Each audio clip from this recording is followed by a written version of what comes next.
Hello and welcome to a very sunny morning, slightly chilly morning on the south coast, UK.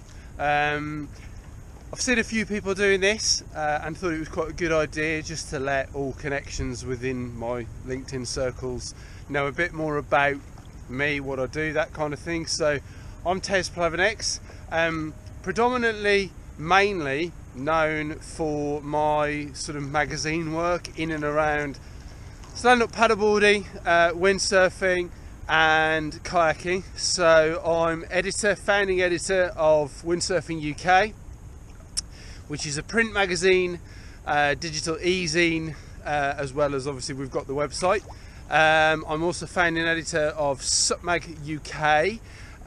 Again, same kind of concept, print magazine, digital e-zine and website.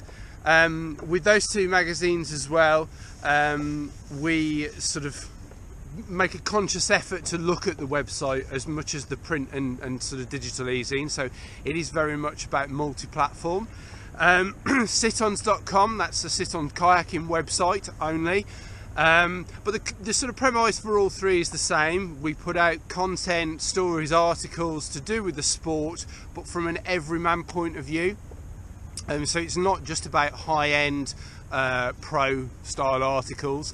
They do sort of play their part, but we definitely focus on, you know, the layman and sort of what it actually is to be a stand-up paddleboarder, windsurfer, sit-on kayaker, you know, in the real world, as it were. That's very much the ethos of all three magazines. Sort of in and around those three magazines, I sort of do a lot of or most of the equipment testing. So again, testing all of sort of SUP equipment, windsurf equipment, sit-on kayaking equipment, but also accessories that sort of come in sort of to all three of those sports as well. Like I say, that's the main thing that I'm probably known for, but away from that, I contribute to a number of different magazines, print magazines and sort of digital sort of platforms, if you like, but in and around action sports. So I think there's probably around 7 at the moment that I'm regularly sort of participating with.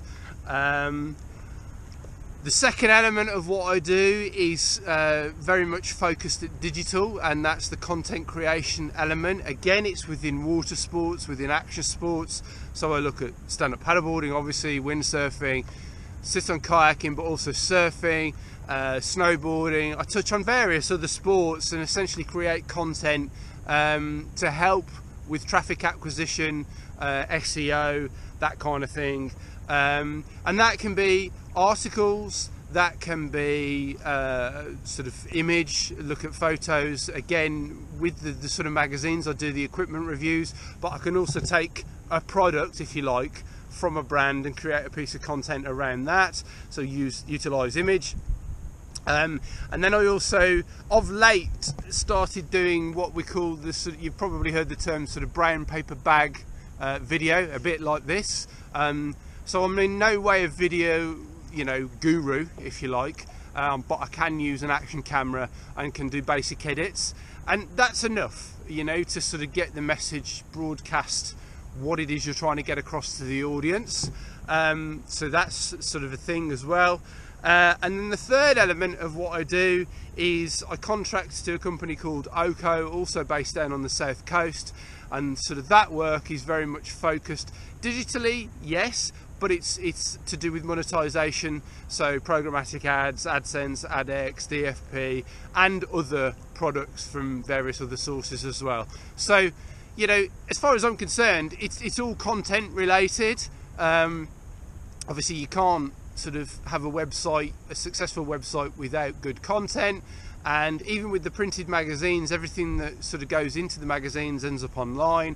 So it's all got that digital element, even if there's a traditional print-based part of what I do. I've also sort of put up various drumming videos as one of the sort of other elements of my work is sort of session drumming. I've been playing drums since before I was a teenager, and you know, I still continue to do that.